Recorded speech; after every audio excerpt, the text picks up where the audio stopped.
Step 1. Open the box, remove the rear roof protector, and lay it out neatly. Step 2. Clean the installation area thoroughly. Apply the adhesion promoter.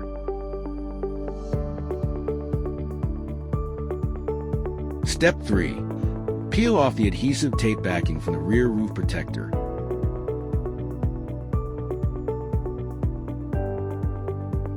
After confirming the position, remove the remaining adhesive tape protective film.